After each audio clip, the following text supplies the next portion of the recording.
Awesome. So welcome. So first of all, would you like to just give us like a quick intro of like who you are? Just tell the audience like what you do right now. So I'd like to just like give like a quick introduction and then we'll sort of like get into the meat of today's discussion. Yeah, so my name is Kanika. I went to Waterloo with Shifumi, actually. That's how we met. Um, I'm currently an APM at Lyft. I graduated last year in May. Before this, I did a couple of PM internships at a mix of like big and small companies. So I've worked at a startup as a product manager. I've also worked in big tech.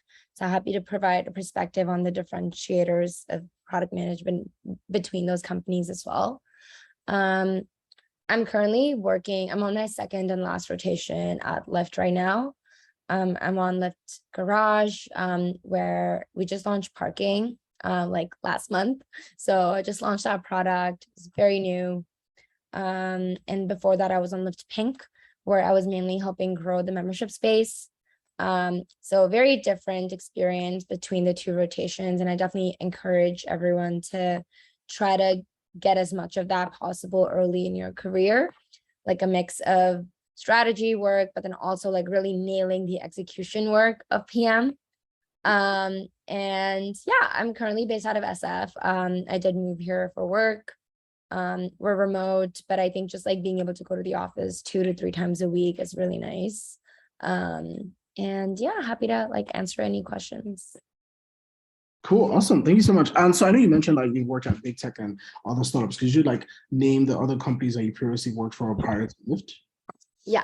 So I first started at a small startup called Tribal Scale in Toronto. It was like I think 80 people when I joined. Realized that it was super cool. Really liked my manager and team, but I wanted to try something a little more different.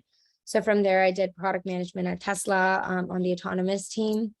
And that was a lot more technical product management. It was also a lot more like fast paced because it was Tesla. Um, I think it was super exciting, given that I was working on user testing specifically, but like at big companies, I realized that, you know, how at like a startup you would do testing and like the execution and the strategy. At Tesla, I was the PM specifically for user testing for one launch. So there was so much work needed to be done just within that. So I think that was really exciting. After that, I worked at Microsoft on B2B products.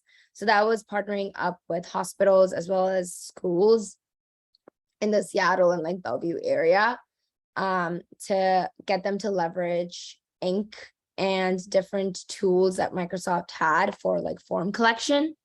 So we built the tool ourselves, but then we were actually partnering up with these different corporations to get them to start using this tool or to customize the tool for them.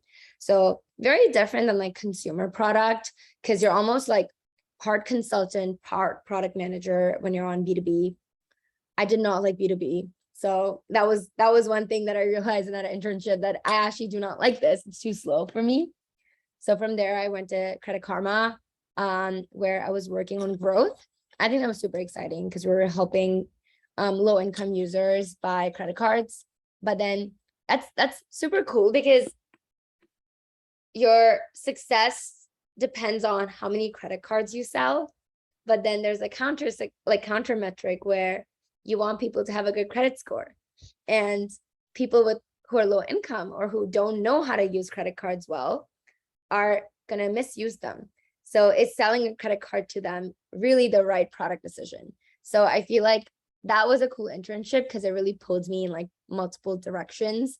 And that happens a lot now in like product management, where your goals might like there might be a misalignment in like the team goal, the product goal, and the company goal. And I think getting practice to do that at the internship was really cool. From there, my last internship was at Shopify, where I was working on an internal team. I was working on the experimentation team specifically, and was partnering up with different merchants to really see how they leverage their current analytics to retarget their customers better. Because, you know, they're really good at creating the product and selling the product, but they're not always like the best at leveraging the analytics that they already have. And they shouldn't be. There's people out there for that. They should be good at like doing what they do, which is like their specific business. So I work with teams like Rare Beauty and Allbirds to help them with that.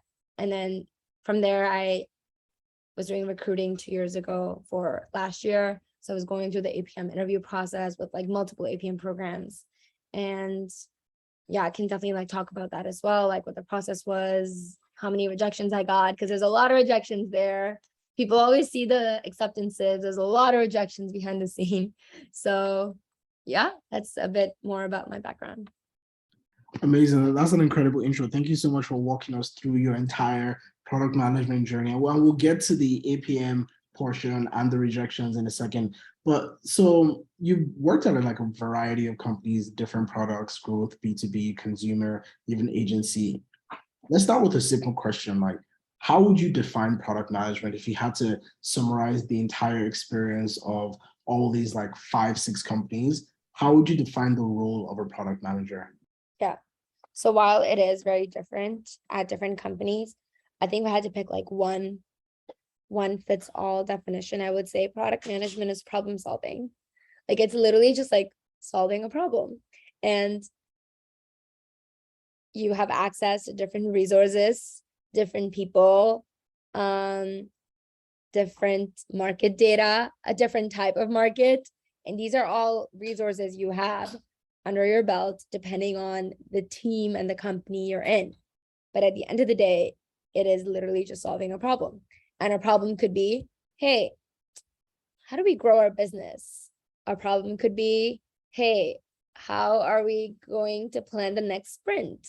How are we going to write the PRD? What does the next step look like for our, like, what's after this launch? And that's a problem in itself. And you have to like fix that. Or a metric is doing really badly. How do you fix that? So a problem could be like as small as, oh, our churn is really high today. What happened? Let's go investigate. And you like solve that problem with your like data scientists. Or a problem could be, what does the next 6-month vision look like for the company? And that's a problem in itself. So yeah, I think TLDR, product management, is literally just problem solving. Perfectly said. That's pretty much what I typically always tell people as well. Like you just have to be a good problem solver, but it's very difficult to even visualize and think about like, oh, it's just problem solving. So what skills do you need to be an effective problem solver? What would you say are the most, if you could even just like narrow it down to 3 essential skills to be successful as a product manager? Yeah. I think the first one is like resilience, just because you're gonna have a lot of people saying no at a lot of times, whether it's people saying no to your idea, people saying no to your comment, people, yeah, like, or your product itself showing you numbers that scream, no, this was the wrong approach. So I think resilience is like a big one, because you're most likely not going to get it right on the first try, and that's okay. I think it all just comes down to, okay, like what's next? How do we fix this? So I think that's the first one. Second one, I would say it's good collaboration. I think collaboration skills are really, really necessary, because I think they kind of boil down to not just collaboration with your team, but then also like cross-functional team members, because that's like a really big one as well. And how to kind of like switch your collaboration style. I think those are the 2 things it boils down to. Like the way I would communicate and work with some engineers who maybe are a lot more extroverted and like loud, and they love like, helping out with product decisions, is very different than me talking to engineers who literally just want the spec and want to code. So I think even like switching your like talking pattern is important, versus speaking with designers who are very like, a lot of them care a lot deeply about user empathy and the user, and meeting a certain timeline might not be as important to them as it might be to you. But keeping that in mind, keeping everyone else's needs in mind and their goals in mind, also comes down to good collaboration. So I would say that's like a second one that's really, really important. And the third one, let's see, collaboration, resilience, I think good communication, like just like, and the reason why I say good communication and not technical is because a lot of people think that you have to be extremely technical to be a good PM in software. I think being technical improves your communication style about technical things. But if you're able to communicate those technical things because you have good communication skills, then it's fine. You don't need to be technical. It just comes down to like how you communicate it. And like, for example, one of like the best PMs I know at Lyft, he was an English major. He's just really good at communicating. So I think whether it's verbal communication, and communication also boils down to asking a lot of questions. So being okay with sounding stupid in a meeting room and just asking a bunch of dumb questions means you're a good PM, because you're literally clarifying and communicating and ensuring that there's no dependencies on both ends. And then also just like written communication, making sure your docs are clear, your Slack messages are like correct, over communicating. If there's any small update, ensuring that everyone knows about it. It could be as simple as, hey, like we decided that red is actually so ugly, we're going to do the color green. It could be like a very simple decision like that, but like just over communicating. It just solves a lot of problems on the road. And I can speak from experience. Just communicate well. I've gone into a lot of trouble for not doing that. Amazing, perfectly said. The way you actually put those things is exactly how I would define them. So thanks for sharing and validating my PMness, because it's been a while since I've been like an actual PM. So that's super helpful. So what made you want to be a product manager? So you worked at all these companies, like why product for you? I'm curious. Yeah, I think I'm generally like a very extroverted person. I love like hanging out with people, talking to people, collaborating on things. And I knew I wanted to do something in tech. So I think software engineering is something I tried. I didn't particularly love it. I didn't go into PM thinking that, oh, this is going to be like my dream job. Like there's nothing else I want in this world. I kind of just stumbled into it. I was like, oh, let me like try it out. When I tried it out, I realized that it really like challenges me intellectually, as well as I think every single day I'm like, whoa, I didn't know how to do that, or I'm learning something new today. So I think continuous learning is very important to me right now in my career. Maybe in 15 years, my dream career is to be a chef. Who knows? But right now, I think like it definitely provides like continual learning for me. And it's so exciting to like bring like a team together, like lead a team right after college. Because I think in other streams, you have to like first work for like a few years and you become a manager and then you like lead a team. Here, like right after college, you're managing a team of like 20, 30 people, mainly all of them who are older than you. So I think that's like a really rewarding feeling as well when your product launches at the end. Amazing. So now let's get into the weeds of like your experience. So Tesla, Microsoft, Shopify, now Lyft.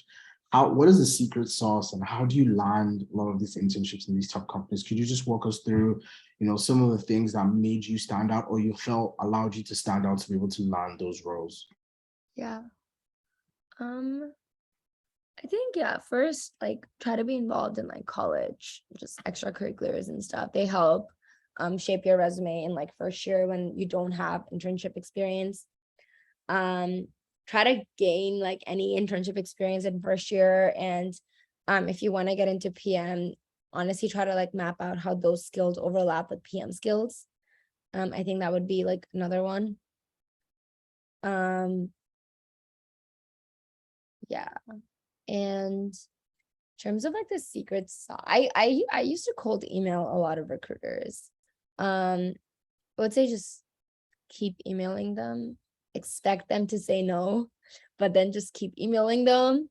Like I think at Tesla I got rejected at like 4 teams before the team I interned at said yes. So every time I get rejected, I was like, oh, well, do you know another team that's hiring? And they're like, sure. I'm like, I'll just interview with them. And then got rejected there. And they're like, do you know another team that's hiring? So you just like keep interviewing. And I would say expect that. expect to do like a shit ton of interviews and expect to get rejected, but then eventually you won't get rejected. Yeah, cold emailing, I'm always a sponsor for that. Like always just reach out. If you see a company is cool, find the recruiter, like message them. Be like respectful and kind, of course. I think there's like certain boundaries that you must not cross when you like email people. But I think if you're like kind about it, if you're short to the point, have a good resume, spend a lot of time on your resume, make your resume really good, make your blurb for when you reach out to people really good, really like crisp and strong. Don't sound entitled when you email. I think the biggest mistake I see is people almost expect a reply and they expect an interview. I would say like be like humble in your like messaging. I think that's like a big one. Yeah, I would say those are like the big ones. Yeah, so like focus on your resume, and in order before the resume comes experience. So when you don't have PM experience, just try to get involved in your school as much as possible. I was involved in a lot of clubs at college that like helped me exercise PM skills, whether it was like leading a project or working for like a nonprofit company. I think you can really, there's a lot of overlap there in terms of leading a team, influencing a team, influencing decisions that are required in product management. So ensuring you kind of map that is important. And then lastly, and I'm well aware that this opportunity is not available to a lot of people, try to find like strong PM mentors within your like college who you like look up to, whether they're 2 to 3 years out, and just reach out to them, like ask them if they want to get a cup of coffee and what they recommend, and like find a mentor in that. I remember Shifumi was like super helpful to me when I was in first year. Like I didn't know the difference between product and project management. And I remember that really well. I'm like, product, same thing. And they're like, no, it's not. So I think like finding mentors and people who like will take a chance on you is like really, really important. Cool, that's super helpful. I actually do remember those times. Good times. But for folks who are not in college, people who are career transitioning, let's say they're in a previous career and they don't have the opportunity to work at an internship or even like an APM program, and we'll talk about APMs in a sec. What can they do in that pre-step to get the experience that they need to put on their resume before even like cold emailing? Yeah, I would say in that case, the best one is literally to find 1 second. I think someone.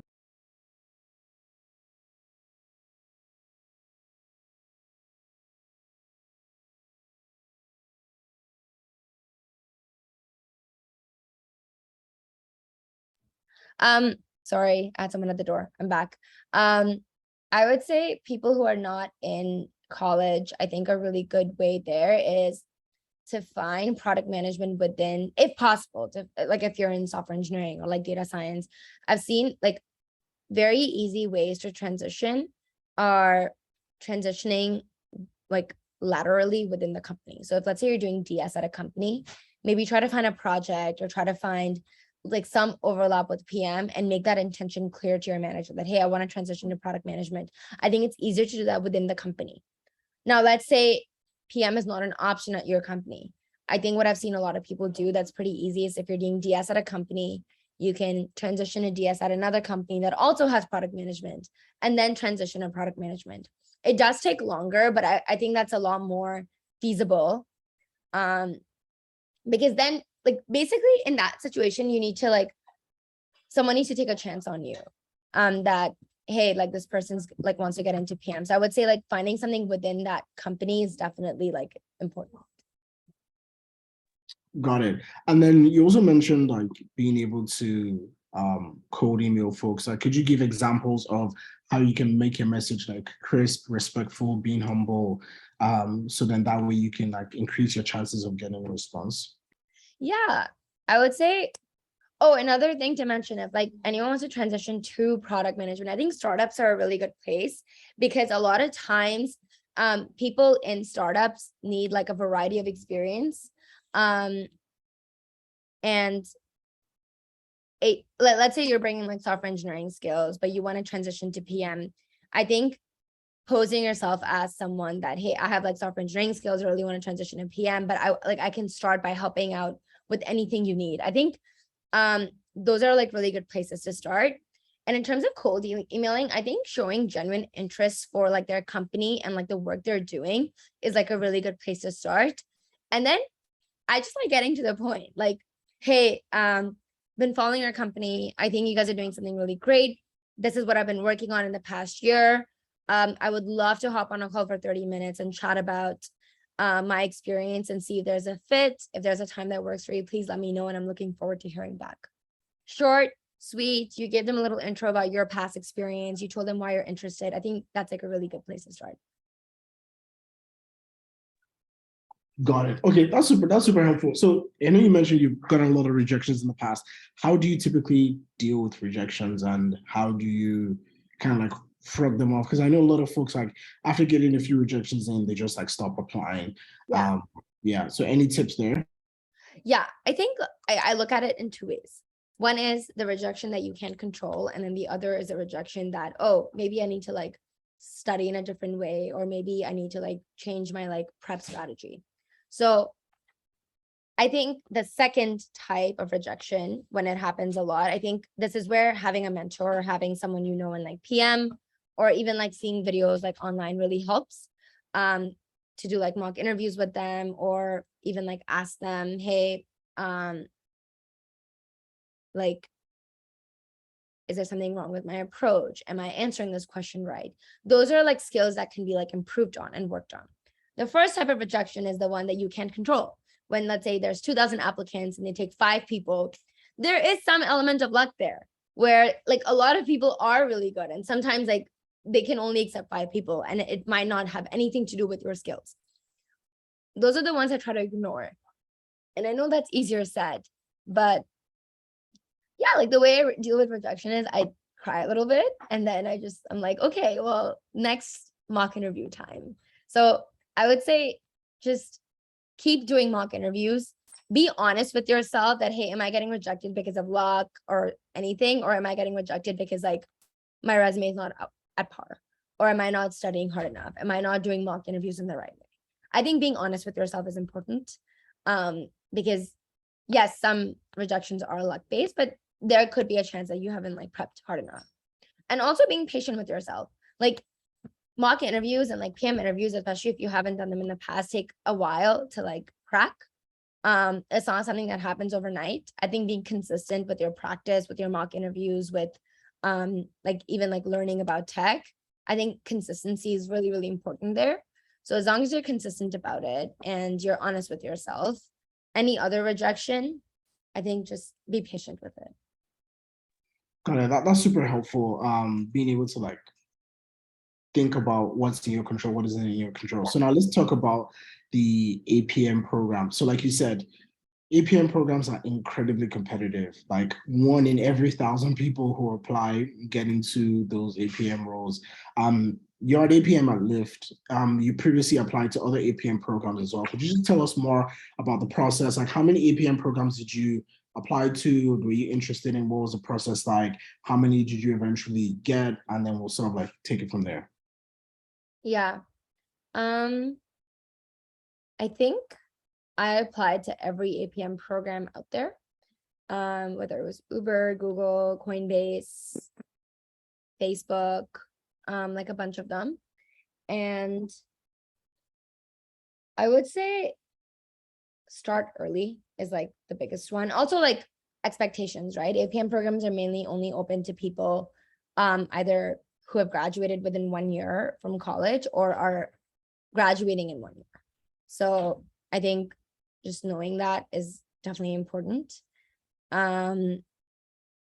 Also, there are some programs like RPM at Facebook.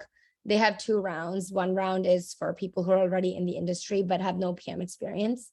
So I think being honest with yourself there is like important, like which APM program you can apply to, which ones you can't. And then starting early. Most APM programs open up in August, September. I would say by like June, July, you should be doing mock interviews like every other day. Because once the applications open up, and you get an interview, you're gonna like get started immediately. Like it's not like you have time to prep then. It's like you have an interview, and then in 3 days you have another interview, then you have another interview, and then boom, either reduction or like you get the offer. So by the time June rolls around, start prepping. Like when their applications drop in August and September, you should already be ready. You should be ready to interview that day, because it's the turnaround time is so quick. And then I think for that, it's just like your classic resources, which is cracking the APM interview, Decoding Conquer, finding like friends who are also going through the interview process and doing mock interviews with one another. Yeah, I would say like I did like one mock interview a day minimum starting July before like the applications dropped. I mean, on hindsight, it was COVID then. I literally had nothing else to do. So I was like, I'll just do mock interviews. But I would say like start early. So that's like at least 30 mock interviews before even applying. Yeah. Oh, that's incredible. And these interviews, is it like everything from product sense to design questions? Like what kind of mock interviews are they? And yeah, so what kind of mock interviews would you typically do? Yeah, I would do a combination of product sense, like design a product, and then like metrics. So how would you design a dashboard for Uber Eats? Or if a metric is down, how would you go investigate it? Those are like the main ones. And then I think people don't spend enough time practicing leadership questions. So things like, and those questions are usually asked in your last round, in the final 45-minute round. I would also spend a lot of time practicing leadership questions. Could you give us like examples of like leadership questions that they can typically ask you? Yeah, like what's your biggest weakness? Or when was a time when you exhibited a weakness at work, and what were the repercussions of it? It's like questions that they're difficult to, they seem like questions you can just answer on the spot, where it's like, oh yeah, this is it. But there's actually like a structure to those questions as well that you need to follow, because there are specific things you're looking for with each question. So I would say like practicing those and like making a list of stories you have from your previous experiences would be like really essential. Yeah, so like behavioral questions essentially, Yeah. like in terms of all those based off of like previous experience. Okay, that's super helpful. And so it's amazing. Like before you're even applying, you're like doing a lot of work to like prepare. How do you even stand out even in the application phase? Because like in order to even get those interviews, like you need to be invited to the interviews, which means you need to have a great resume. Is there any other thing that you highlight on your resume to be able to make sure to improve your chances of being called? Yeah. I would say don't overcrowd the resume. Sometimes less is more.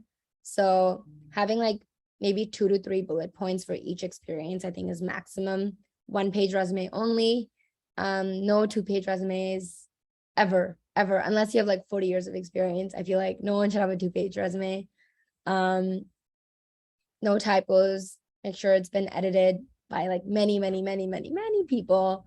If you can like if you think like writing is not your biggest, like it's not your strong suit, I think even like hiring a writer on Upwork to like write your resume, like once you like give them information and stuff. I know people who've done that. One of my really good friends was an English major, so she really helped me write mine. But if you think writing is not a strong suit, I think like hiring someone for an hour or two to like make sure like you're using the right words and terminology is really important. Having a mix of like internship experience, work experience, but then also, yeah, I would say like that's about it. And then like your school, if you're applying to an APM program, make sure you have like your school at the top. Got it. Yeah. Okay, that's super helpful. So I know you mentioned cracking the PM interview, Decode and Conquer. What other resources would you recommend for even just like sorry, excuse me, I have like a cold, I'm recovering. Even for like interview prep, for example, because like you can do those mock interviews, but how do you even know that you're improving? How do you like what signals can you get that you're performing better? Like what signals that like you're performing, like you're doing better? I would say when you're able to like get through a mock interview beginning to end without wanting to like take a look at your notes or without like wanting to take a break. I remember in the beginning, like my biggest struggle would be like I would start doing a mock interview and then I was like, I want to stop right now, or am I not doing well? Like I would have those questions. Those questions are normal. Like having those doubts during the interview is so normal to feel like, oh, I'm not doing well, I'm not doing right. But I think the key is to just keep going and like kind of like go over those thoughts that, oh no, it's fine, I'm going to focus on this now. So I think if you're able to go finish a mock interview beginning to end, like a practice round, I think that in itself you're already doing well. And then you just have to keep iterating and practicing on that. I would say like don't treat this as like school where we feel like we have to memorize every metric out there, memorize the structure and like study for it. I think it's more so skimming through the notes, skimming through the book, getting an idea of what a structure is like, and then just boom, practicing. The only way you'll get better at it, the only way you'll get good at it is just by practicing as many interviews as possible. Yeah, that's super helpful. So I have an interesting question to ask. In terms of like your success in all these interviews, how much of it would you say is the interview prep versus the prior experience that you've had? What would you attribute, if you had to do like a weighting? Say like 60-40, like 60 prior experience and then 40 prep. And the reason why I say that is because for the prior experience, I had to do prep. So it's not like I only did prep for my full-time interviews. I was doing prep for like internships 3 years before full-time interviews started. So I think just being familiar with the interview process, what kind of questions they're going to ask, the terminology. But those are things that you can like learn, like even listening to like tech podcasts and just immersing yourself in how products are built, how things are built end to end, what kind of metrics people look for, how organizations work. I think that will be really helpful. Got it. And what would you say is the biggest challenge you've faced so far in your PM career? I think like feeling like I'm doing a bad job and kind of overcoming that fear, because I realize that everyone has that fear. I think you often feel like, oh shit, that PRD was not perfect, or they had so many comments, or like they had so many questions during my review. That's normal. If they have questions, that means your product is like worth building. So they're like asking questions about it. So I think constantly like not feeling like, I think like now I start to feel like, you know what, I do have an idea of what I'm doing at work. So I think that's like the biggest hurdle. Cool. I'm glad you're getting to the place where you're overcoming that. It's really a struggle that I see a lot of folks battle with. What would you say as kind of like what junior product managers or aspiring product managers, what is the most common mistake that you think that they make while they're trying to break into product management?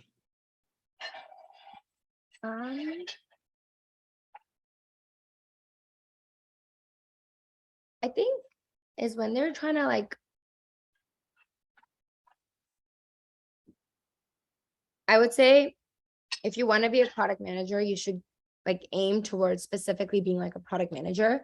I think what a lot of people do is think that if they go into project management or product owner or like TPM, these roles, and then like kind of move over. I feel like that's almost like delaying the time. And it's okay if like you want to like go into that role, but that's not product management. So I think like knowing that, first coming to terms with yourself that yes, I want to be a product manager, and then knowing why do you want to be a product manager.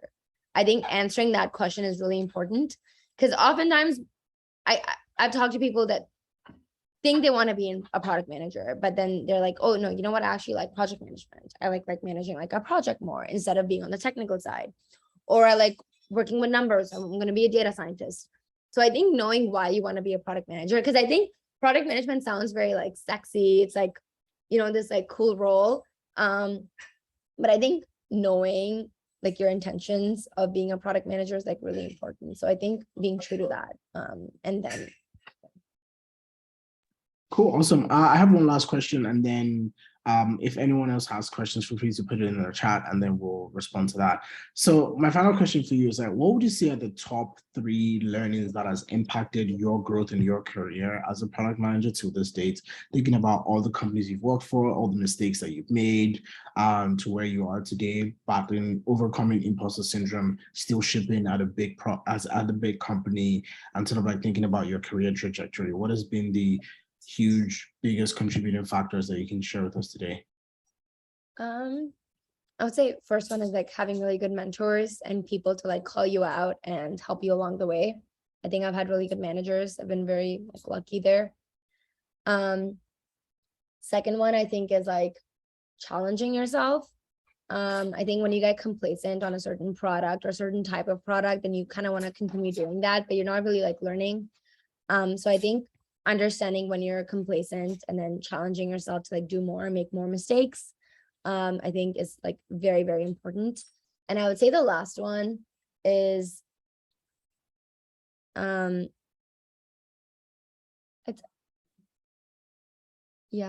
and I think like the last one is probably, I would say just like continual like learning, like educating yourself on like different products, new products that are coming into the market. How is like the market being shaped? What is like the trend we see in products now? Like for example, during COVID, there were certain specific types of products being made, and why is that the case? Like, how are users feeling these days? Are people tired of Instagram? I think just like understanding those patterns, because that really helps shape your decisions, like on like a micro level as well. Awesome. Thank you so much. It's super helpful. Does anyone else have any questions for Kanika? And then otherwise, we'll move to the networking portion of the event. So if you have any questions, feel free to put them in the chat so that you can answer them, and then we'll take it from there. So any questions so far? Ian, thank you so much for taking the time to share your knowledge with us. Again, you've had like an incredible career, and it's been amazing to like watch you grow into where you are today. Cool. Last call for questions. Oh, so there's one from Isabel. Did you intern while you were still at school? I think. Yeah, I was in a co-op program, so I interned every 4 months while I was in school. Abigail has a question, so you can go ahead and unmute, Abigail. Hey there, Kanika. Am I on video? Is it easier? Yeah, I was just wondering. So I'm also from the Bay Area, but what made you land on Lyft after, working for Tesla and all these other innovative companies? Like, was there something specific, or at that time, you just decided Lyft was, something that, I don't know, what's your take on it? Yeah, no, I think Lyft's product was super cool to me. I had not worked on like a marketplace type of product before. And I think just the fact that it was like you had 2 types of users you're building this for, between riders and like drivers. And I think it's just like a really, really cool product to be a part of. So yeah, that was kind of like and it was like a good mix between like a big company and like a small startup. I didn't want to be at either. I wanted to get like a mid-sized company. And I think Lyft really fit that model. Yeah, because I joined a little bit late, but you had been saying that you said something about you didn't prefer the B2B space.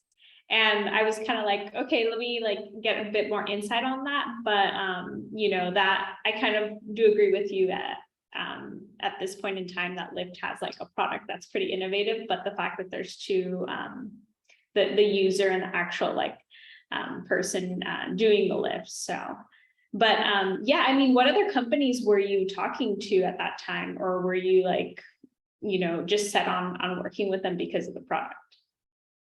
No, I was talking to like a couple of other companies as well, like other like big tech companies, and like interviewing like with most companies that had APM programs. Cool, thanks. Well, follow-up question to that. What interview process did you enjoy the most? Which ones did you enjoy the least out of the companies that you interviewed for? I think Lyft's interview process was the best. Like the recruiter is literally the best. Like everyone loves her so much. It was just like such a like nice interview process. They like literally treated you like a person, not just like a candidate. So I think it was probably the best interview process. And in terms of least, I don't know if I should be saying that here. There are certain companies that I felt like weren't the best, whose names shall not be named. No worries, cool. We'll definitely keep that confidential. Jatin has a question. Over to you, Jatin. I hope I said your name right. Oh, yes, you did. Hi, Kanika. Thank you for walking me and everybody actually through your journey of how you become an APM. Myself, actually, I'm a product manager in a small company. They don't do any fancy stuff, just like I always keep on learning with you guys and other things. I am now moved to a new country, Canada, and I'm trying to explore new opportunities. When in terms of APM opportunities, how they will treat those people with the experience to, or they normally they take the new interns. My second question is like how you reach out to those recruiters, like emails. I mean, I'm changing my job after 12 years. The world has totally changed.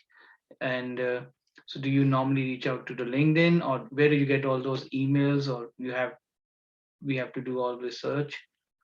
Yeah, I used to get emails from this really sketchy website that has emails of like, sometimes the emails are public of recruiters. I would kind of just like Okay. there. Or I would just ask a friend at the company if they knew someone and then just use that email. But mainly LinkedIn. I think LinkedIn just works really well. It's also like a lot more credible, I think. So yeah, just send them like a LinkedIn request and then like send them a message on LinkedIn. So you probably have to get the premium version and do the in-mails a lot of time to them. No, I did not have premium. I would just like add them Oh. and message them after, assuming provided they accepted the request. Okay. So Yeah. far for me, it's more cold, Ugh. cold, like I'm trying to message them and just waiting for them. No, and so yeah, I think it's a patience, as you said earlier. Yeah. We need to Or- keep a patience. Or maybe like if you want, you can get premium for like a month. Like I know they have the free trial and then just use that 1 month to just message as many people as possible. Okay. Yeah. Yes, will do so. And what about like people like who has some experience? Do the company takes them as a priority, or they normally takes intern people? I think Preference to? it depends on what role you're applying to. If you're applying to an APM program, they don't care how much experience you have. They just want someone who's going to learn and who does well in the interview. And that one's usually only open to people in college right now, or people who have like 1 year of experience after college.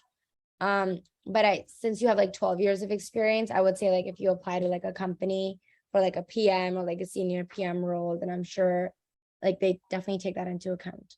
Okay. Okay. Thank you. Yeah, of course. Awesome. Thank you so much for asking the questions. I think that's all that we have for today. Thank you so much, Kanika, for taking the time to be with us. Otherwise, we'll see you all next time. Awesome.